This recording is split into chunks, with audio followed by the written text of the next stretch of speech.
Wholeness, welcome. This is Josh of Integrating Presence, and today I have John, lawyer, with me. John, what's going on? Just having another great day in the world and our reality, Josh. How about you? Well, that's fair enough to say. That's close enough to be somewhat accurate for me, I'd say. So who is John Lawyer and what does he do? I'm a spiritual guide and a seeker with the Kishar Spiritual Community, and my every day is to try to help people find their wholeness within, whether they see it or not, that light inside, whether they can feel it or not or see it. And it all started for me. I was a soldier and civilian on and off for 12 years out of the first 15 years of my adult life, in and out of combat zones, Kuwait, Iraq, Afghanistan. I spent 6.5 years consecutively in Kandahar, Afghanistan. And that kind of damaged me, but it also kind of greatly informed me, I would later find out. And when I came home in about 2015. And then it took another 7 years for me to kind of sort things out and figure things out. And then I kind of had a major spiritual moment where I had this clarity or understanding that I saw this wholeness of the universe and oneness with everything and loving kindness, and knew what I wanted to do in the world. And for the past couple of years now, since that event, I've been walking that path. Well, right on. We can talk about that pivotal moment, and I've had something similar in my experience. I haven't talked about it publicly, and I don't think, for me, now is not the time. You're welcome to. We'll get to that in a minute. I think the biggest thing that I'm getting here is trauma, and I know I said this plenty of times before on the show. My regular spiritual kung fu moves don't work on trauma as much, right? There's a lot of great wisdom in that, but when it comes to trauma, it's a different animal. Now, it seems to be potentially, or maybe not, further complicated by, the being in the military, and who knows what all was going on with that. I don't know what level of detail we want to get into, but I think the biggest thing overall for me is that I'm interested in this point is healing trauma, addressing trauma, and how that might differ from other people with other issues. We all have our challenges, but and we all have a degree of trauma, I would say, just being in a human incarnation, but there's some levels that are more severe than others. So where do you want to start with this, and how do you want to approach this? What do you want to say? Because I think this is of utmost vital importance in the hour we're in is trauma, at least because I'm undereducated on it. Yeah, I think trauma is really important to talk about. And I think that I'd agree with you. I think most people have some degree of trauma, having lived in this reality we all live in within ourselves and we share. And I think being in that, when you're at war, when you're in that dark military industrial complex that's doing these things and part of the darkness, you're exposed to great trauma. For me personally, I was exposed to this low level of trauma every day that I didn't necessarily even know that I was in. And then there's those spikes of high grade trauma that could be significant events. For some people, it's a car wreck or a big health event, or for me, it was getting attacked with missile attacks or a truck bomb. These high grade events happen to us, and for me, they happened enough that they were repeatable multiple times over several years. Being over there for 12 years, so I have an interesting relationship with trauma. It's one that I don't think that will ever completely be done with. I think that's part of who I am. I think I have some acceptance with that now. I think that's part of addressing trauma. I think time helps trauma. I think that acceptance helps it. And there's also that aspect of letting go as well. So you can accept that it's going to be a part of you, but you can also let go of part of it, I think, as well. And that helps some of the hold that it has on you. So I definitely appreciate having a conversation about trauma and what it looks like spiritually, and then also how that intersects with this reality that we all share. Because most of us aren't monks living in the foothills of the Himalayas, right? So we just figure out how we do this thing day to day as well.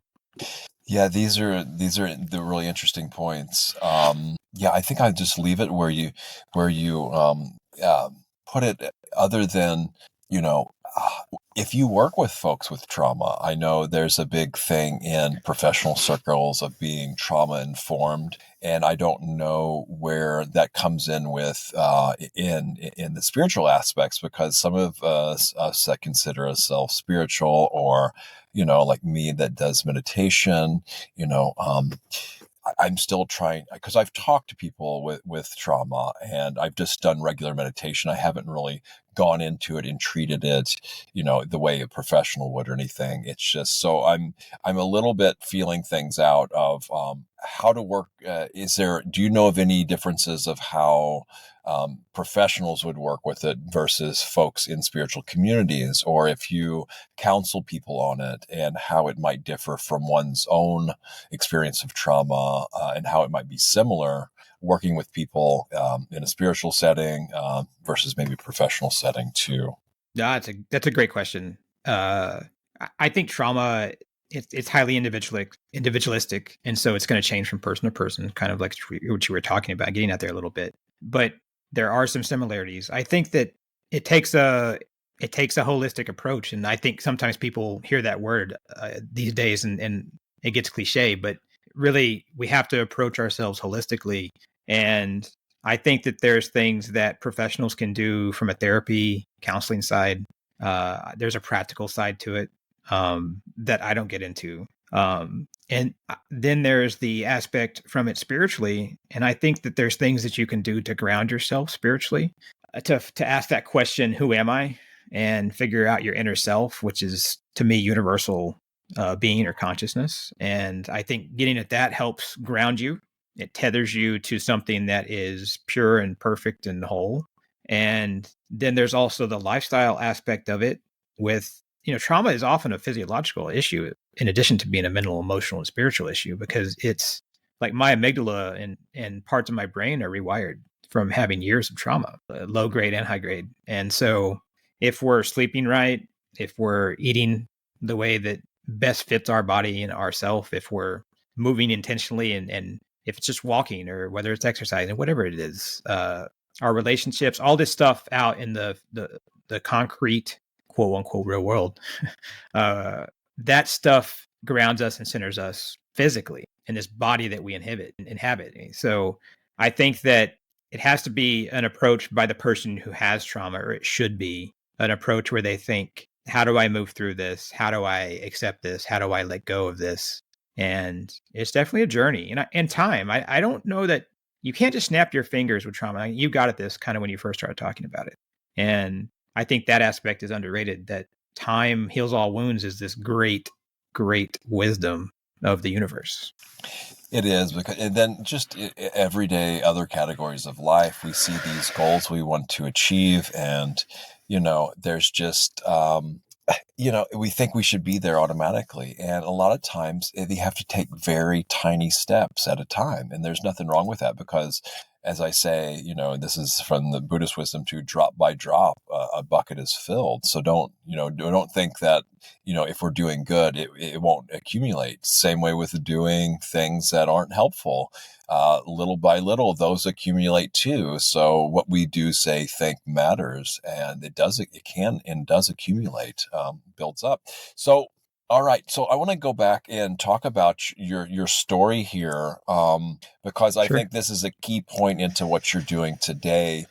Maybe talk about it from a spiritual aspect too, if you had any interest before, up into this, let's just call it maybe an epiphany or awakening moment, or just event, maybe even a peak experience is what I'm guessing here of what this was. And then whatever you want to tell folks about that experience and how that transitioned into what you're doing today, and kind of what you are doing today, more in detail as Sure. well. I think my first experience with spirituality, I didn't really know it. I was I was sitting in class in high school, and it was ninth grade, and I had this like instant understanding of like how to deal with people and be kind, and that kindness was this good thing that made the world a better place and easier. And I was pretty much kind from then on after. I mean, I had my moments, don't get me wrong, but I would live a more kind life, and it helped my relationships, and so that was an interesting thing that I think was like a mini, it was like this mini epiphany, and that kindness, and I was also always a very positive person. I think that really helped me survive my time in combat zones. And when I joined the army, I also told myself, I said, look, don't lose yourself. Don't go to basic training. Don't get indoctrinated to such an extent that you lose who you are. And so I really held on to my youth and that magic of childhood a little bit. I lost grip on it at times, but I made a real effort to stick with it. I think that was helpful because I think that magic that we have from childhood is this beautiful thing. I think magic's this very natural thing. I don't think it's supernatural. I think it just is. And so then going into the military, I mean, I will just have to say I was a believer. I was an ideologue. I believed in what we were doing. I was driven to succeed in my mission and do counterterrorism and counterintelligence to win. There is no winning, by the way. I know that now, but I was a driven person, and I was working 100, 110 hours a week. It's this very religious thing. It's this very spiritual thing, and people won't usually talk about it in those terms, but I'm not afraid to talk about it like that. And so, when I spent 6.5 years consecutively in Kandahar, Afghanistan, I mean, I was a fundamentalist. I was as much of a fundamentalist as the Taliban and the terrorists that we were after, because you have to be that to catch them and to do your job. And I now realize that we're all just humans, and that there's evil on all sides, and none of us were doing the right thing. And so I think that idea of this transhumanistic idea, this humanist perspective on life, really came through for me, especially in my time in Afghanistan, and started to wake me up. And I tell this story every now and then. There was a guy that came to me in our unit, and I saw new special agents every 6 months because they would come in and then leave, come in and then leave, And this kid came and asked me, he was a new lieutenant, and he said, what do you most look for in a new guy in our unit? And, these guys went out and met human intelligence sources and captured bad guys. And, I told him, it was a weird question. I'd never been asked that. I said, actually, the thing I most look for is kindness. Because if you're kind, I can work with you, I can teach you, you can learn, and we'll all be safer. So even in the middle of war, I kind of had this concept of kindness, especially towards the end. So my time in that machine, when you're completely immersed in it, it did inform my spiritual journey later on. It did help me see the light easier as well, right? When you see this dark, you suddenly can see the light in an easier way. I think it helps appreciate the balance of the universe as well. So I'm just digesting this a little bit here. So with it, there's so much I could go into there, but I want to keep this flowing. And what was the time, the experience you're talking about, where was there a pivotal moment where what you're talking about earlier on? Do you feel comfortable sharing about that, or what can you say about this transition from, even though you do have this thread of kindness running through the operations you're involved in? Was there a significant turning point, and how did that unfold? When I left, I decided I needed to get out, and I wasn't into it anymore. I was very I was kind of burnt out, completely crashed. And that's when I went home. And really, I was just kind of lost for 7 years. I was just lost. I didn't have an identity outside of that. I didn't know who I was, because it's like, I was a guy that when I walked into a room, people listened to what I had to say. They wanted to know what I had to say. I moved planes around and told people where to go, and stuff like that. It was I thought it was important work. So like, I was completely just lost. And so that was 7 years of just like not knowing who I am. And so I think that that's what started me. I ended up with a therapist in the VA that had to practice Eastern faith. She helped me a lot. I wasn't able to wrap myself around her mindful teachings completely, but she taught me mindfulness, and it helped me. I was too injured to use it fully. But I think that helped start a snowball rolling down the mountain. And then when I was about 9 months before my kind of awakening event, I was only 39 at the time, but I got shingles in my left eye and on my left side of my face. And I actually lost vision in my left eye. And and I got this big scar here, right where my third eye would be. And I don't think that was a coincidence. So I think I lost part of my real vision, and I gained some spiritual vision with the universe. And then I had my event, and then that's when I finally realized I was whole inside. I had light, and so yeah, I think that there are definitely multiple things that kind of led me to where I'm at today. This is yeah, and because we have this notion in mythology and just in different spiritual communities and with different spiritual figures of how their physical vision might be less, but their inner vision seems to be heightened. I mean, there's that notion too. So it's interesting, and then also how the physical body can have or the physicality can have a correlation to what's going on before things come into the physical and things like this. So yeah, I mean, none of this stuff is unfamiliar territory with me. So what I want to say here is, you know, I everybody's got lots of opinions, right? Including me in this, and some of them might be more helpful than not. When we start getting into overall stuff like this, I look at politics as an emotional con game. It's made to trigger people out emotionally. Well, before I say any of this stuff, and I don't, I'm just kind of testing what I want to say here. My grandfather, was in World War II. Well, both of my grandfathers, one loaded bombs onto airplanes in the Air Force. The other one was in the 82nd Airborne. He had 5 battle stars. He was one of the few that didn't get really injured the entire time. I mean, very minor things compared to so many people.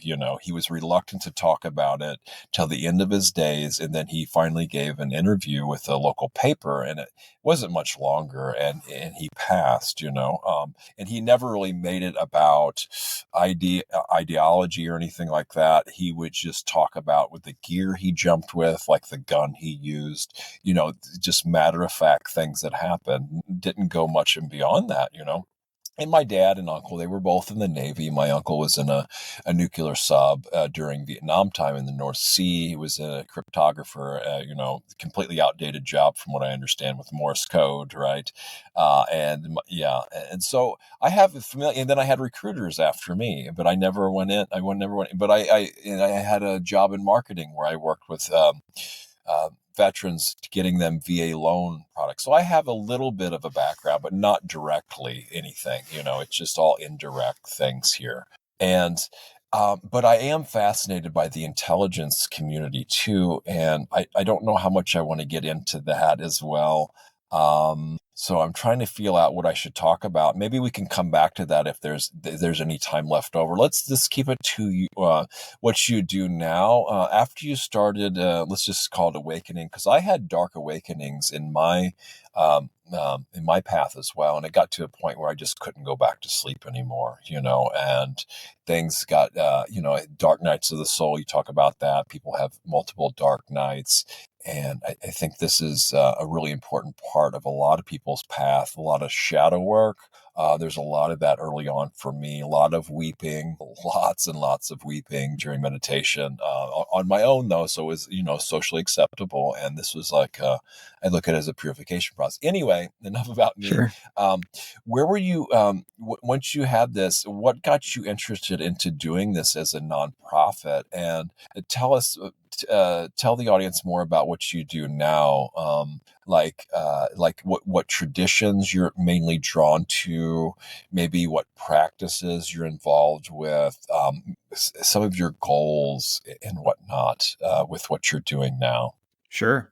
When I kind of had my event, my moment, I knew instantly what I wanted to do. It just came to me what my kind of higher purpose or dharma was, and so that made it easy. I said, "Oh, I'm going to start an online community and nonprofit and help people help themselves." And in the community, we have guided meditations, we have courses on how to live better spiritually, how to live better in the lifestyle and in your day to day life. We have affirmations. It's a place where people can share their stories, their journeys. I wanted to create a place where, regardless of your faith, your belief, your spiritual philosophy, or your religion, you could come and talk to people. And we could ask better questions, find better answers. And I also went and became a certified professional coach so I could be a spiritual guide and help people. One-on-one is part of this whole thing. And so I do that. But as far as my own spiritual beliefs, I'm an omnist or universalist. So I believe in the validity of pretty much all philosophies and religion. I believe that they're all valid. I think we're all saying very similar things. And under that umbrella, I have things that I specifically believe in myself, which are, I really subscribe to a lot of the non-personal, the impersonal Hindu, like the Brahmin and Hinduism and the yogi and all of the stuff that goes along with that.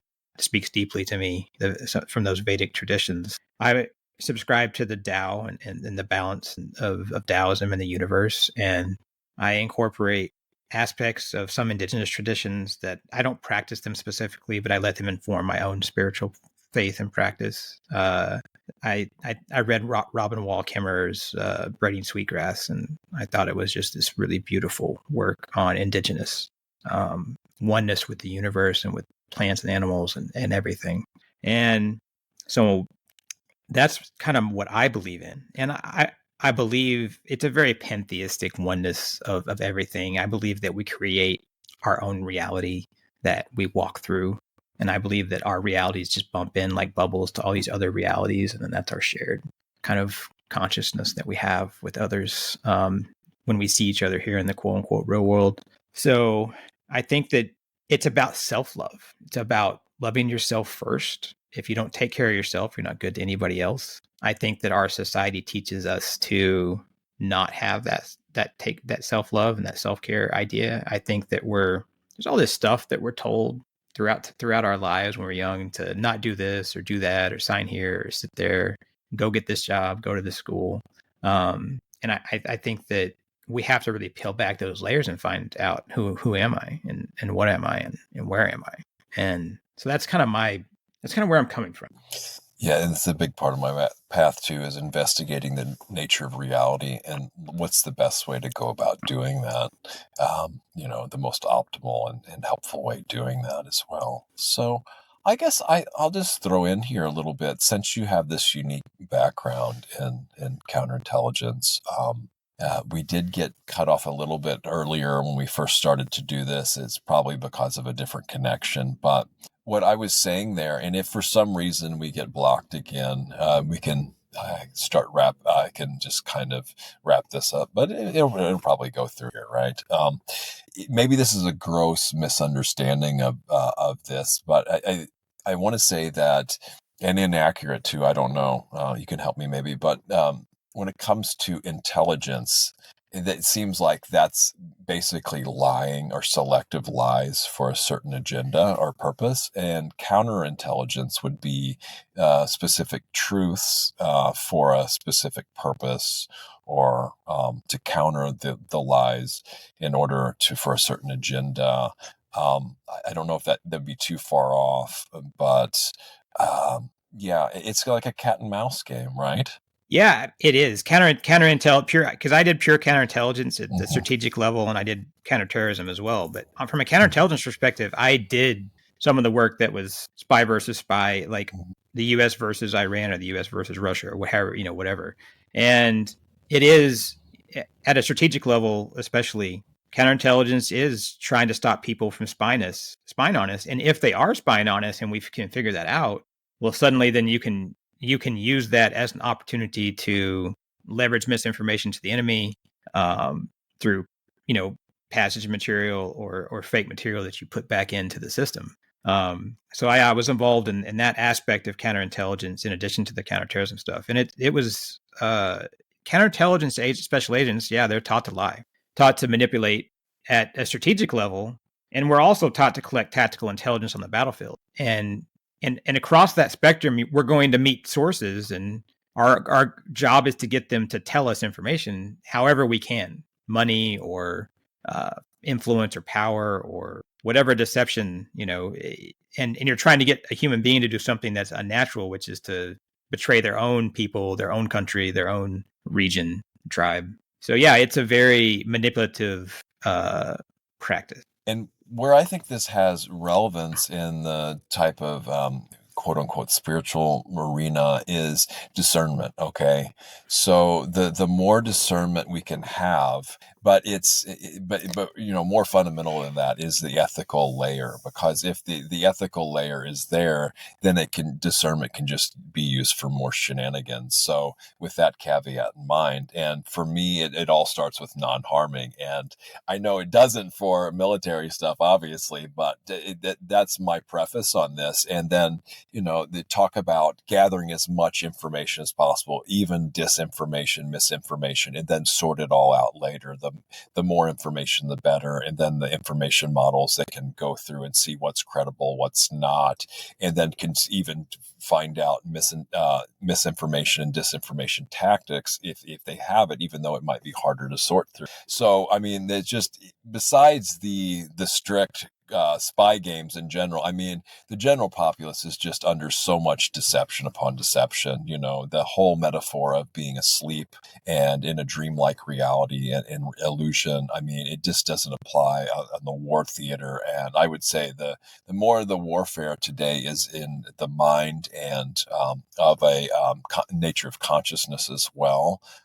So this, I think, can be leveraged for discernment skills if we're doing it with especially people's long-term benefit in mind, and to me, when we look into truth can be very frightening for people. It can be used to liberate, can be used to cut bonds of bondage, or it can be used to destroy things, and not in a good way.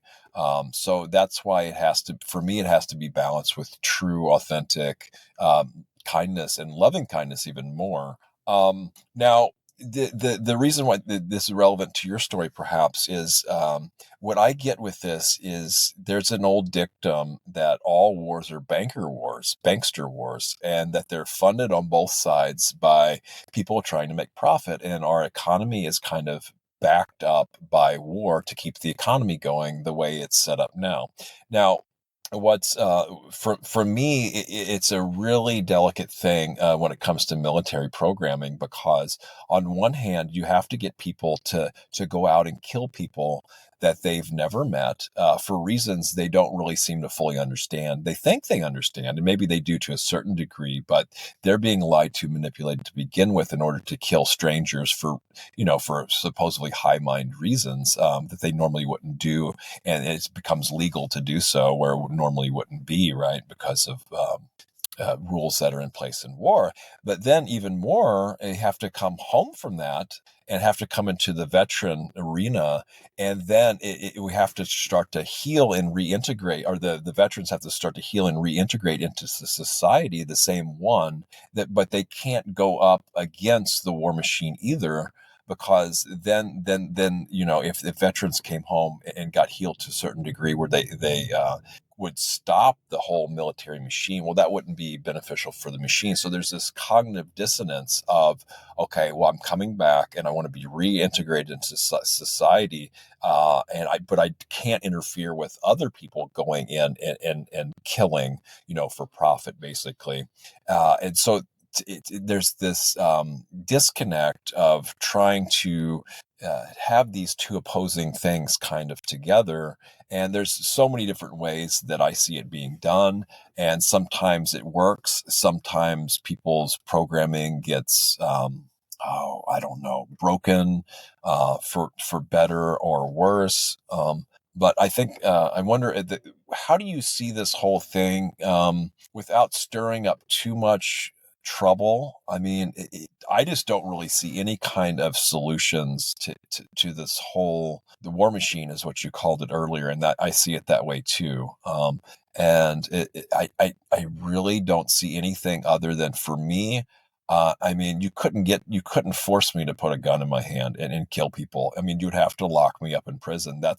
I mean, of course, I have my own ideology here, but really the only way I could see out of this whole thing is radical nonviolence. Now, let me another caveat with this, and then I turn this about me, is that I'm totally into the Second Amendment, because even though I won't have a gun myself and use it myself, eventually I think we'll get to the point where we can show people in the future, oh, these used to be, these are called guns. People were so primitive, they used to kill people with them, and they can show them, like a history lesson. But unfortunately, the state of consciousness is not at that point, So if people have a loved one, they still need to be able to protect them. And the non-aggression principle, where if somebody's aggressed on, they have the right to defend themselves. They don't have the right to start aggressive tendencies, So I'm making it sound all cut and dry. And then when it comes to the spy world, it's lots of gray areas upon gray areas upon gray areas. So what would you say to all this, especially even if we're going to fine tune any of this, is what do they call it? Harm reduction. So like, yes, we can't wipe out war altogether. And I think a lot of it has to do with one's maybe past actions and that some of these wars just have to play out because of our past actions, maybe in past lives. It's coming, our actions in the past are fruiting now in certain things that play out as war. They have to, because skillful actions will have skillful results, unskillful actions have unskillful results. And some things maybe just have to play out due to our past actions. But what would you say to all this now that I've thrown a lot of stuff out there? That is a lot, but I would say I agree with almost all of that. And I would say that my current iteration of my journey overlaps with most of that you're talking about. I think that, yes, the military programs people deeply. I think that's part of what it does in a very harmful way. And then it kind of spits them out and says, well, there you are, have a good life. I think war is a political exercise. I'm not political anymore. I'm apolitical these days, but I do believe war itself is a political exercise, and that whatever you do when you're fighting the war, after the first 30 days or whatever it is, like you're lost from that. That's no longer relevant. That's still what they're telling people it's for. That's still what they're telling the civilians and the citizens. That's what they're telling the soldiers that it's for, and the officers, but it's not that. It's something much different. On the other side of that, there is that reality of all these events that have happened since the beginning of time, the butterfly effect that has led to all this stuff that's happening right now, the human suffering that we experience. And that's the universe playing out, but we don't have to play into it. But then there's that you said it's complicated, and I completely agree with that, because then you do have, being part of the machine. I've done good things, I've done evil things, I've done, but there were people trying to kill us. There were people trying to kill us on a tactical level by attacking our bases. There were terrorists trying to attack the homeland in a not a cliche sort of way, but in a very real, guys in camps in Afghanistan and Syria and Iraq that were planning to try to blow up planes and blow up airports and blow up things in the United States and kill citizens. And that's where I think it gets complicated, because I agree with you about nonviolence and non-harm. I'm a humanist now. I'm all in on getting rid of nationalism and getting rid of all these kind of BS tribes that we're all part of. Let's just be part of the tribe of love, tribe of loving kindness, like you said. So how do we get everyone to put the guns down, put the bombs down, right? Like, and I can look back and say, our unit went out and we had to capture people, and I had to send people, and I had to pick targets to capture, rip them away from their families. I also had to say, drop a bomb on this guy today, right now. And, but that guy was trying to kill us. If we hadn't dropped the bomb on that guy would have shot a rocket at us and tried to kill us. So, it's more complicated than that. It's also, not. So now, how do we get people to put the guns down, to put the bombs down? But at the end, it's about, if we want to change the world, we have to change ourselves first. Now that I couldn't agree with more, because what I was going to say is, we're little guys in the scheme of things. I mean, we hear these claims of like, well, it's so compartmentalized, and different layers of clearance and stuff. But we hear these claims of like, there's actually people fomenting the war, right? That they wouldn't normally do this, that there's indoctrination, paid agent provocateurs, people that are have a vested interest in fomenting war and violence in order to make profit, in order to control people, in order to further agendas. So where some of this stuff might seem more kind of grassroots, a lot of it from claims I've heard in evidence that it's not, that it's deliberately planted there. And I don't want to get too much into conspiracy theories, but be that it's not a conspiracy. I want to interject because I'm agreeing with you. I saw it firsthand. Like when I spent 18 months in Baghdad, and just the massive waste of money that you saw that was being spent and paid to corporations, and it's staggering. My wife and I flew into Baghdad on a C-130 with a guy that was working for the U.S. government. And he's like, "Hey, what are your guys' job?" And we're like, "Well, we're doing counterintelligence." And we're like, "What do you do?" And his job, this is in 2005, the fall of 2005. His job was to go in and find out where all those pallets and pallets and pallets of cash that we flew in on C-17. It's like, we're talking like hundreds of $1 million at a time. His job was to go find out where it all went. And I saw him 18 months later on my way out. I was getting some stuff signed at the embassy. And I saw him and I said, "Did you ever find your money?" Our money. That's our money. And, he hadn't found the money. That's what he said too. So yeah, who knows? But there's right. Just so many different dirty tricks and shenanigans. And then you find yourself thrown in the middle of all this, and you're kind of in the middle. And there's only so much stuff you can do until your term is up, and you find out more what's really going on. And it's a tough one. I feel for people that wake up in the middle of all this and see this or piece it together later. I don't think it's going to be helpful so much to blame anyone.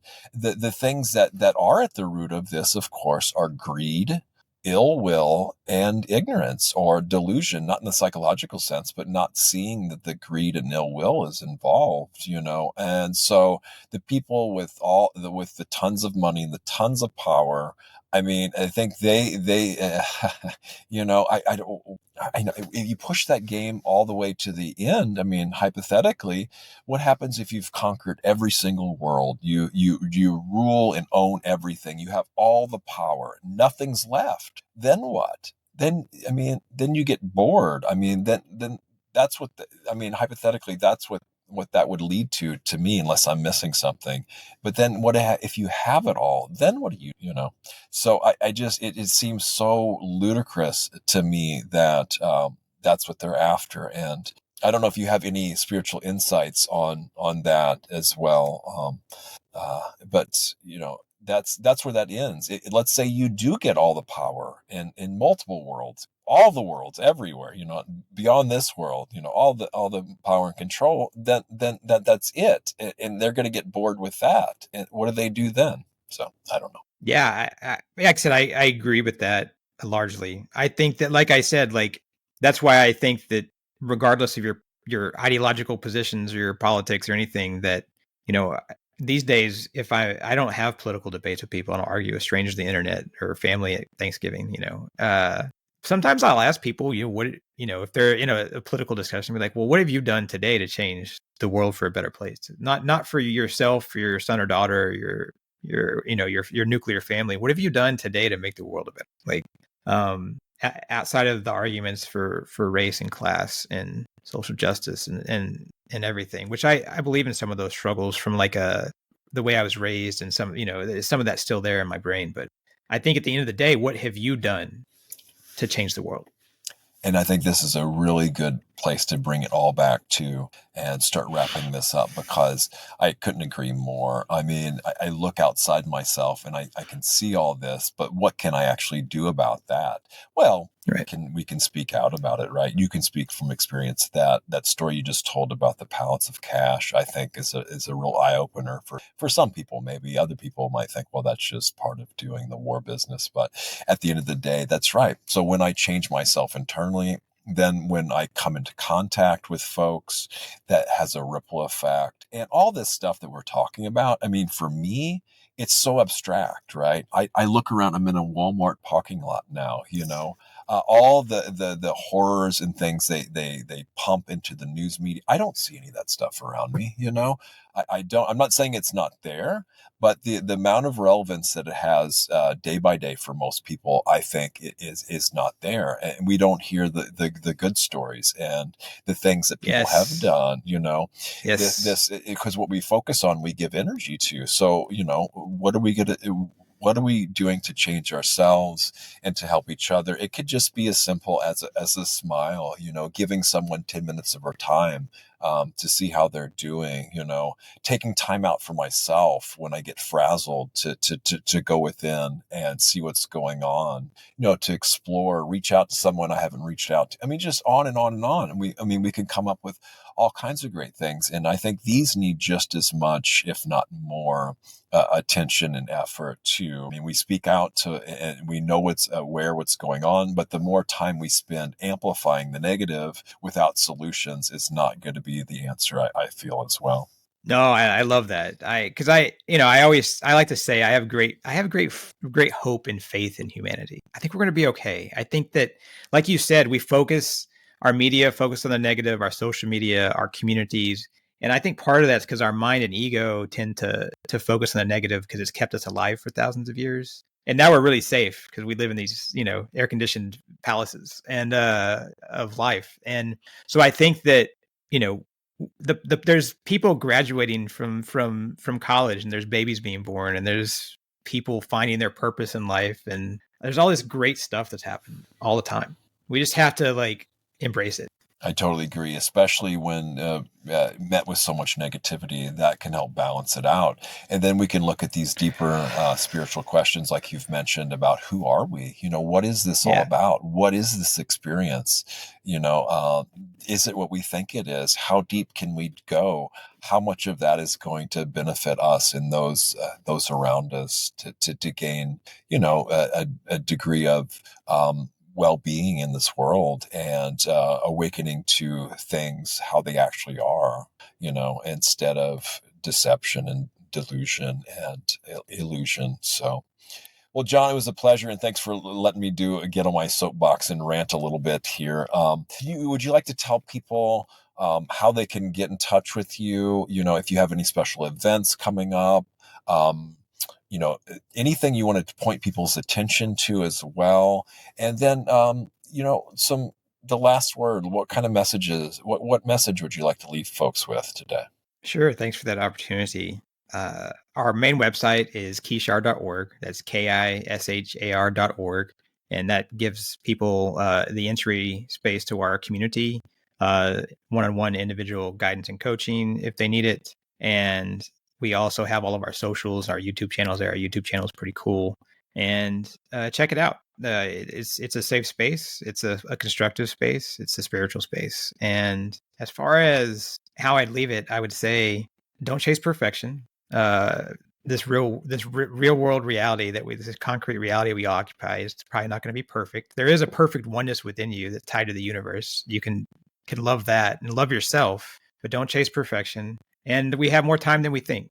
I think that there's time to slow it down, and there's a lot of time. It doesn't matter if that's time in a day, time in a minute. It doesn't matter how old you are. You still have time. There's more time than you think. Well, wonderful and beautiful, John. And may you all make peace with time and find time as an ally and leverage it to your well-being and that of all beings everywhere. May all beings everywhere realize awakening and be free.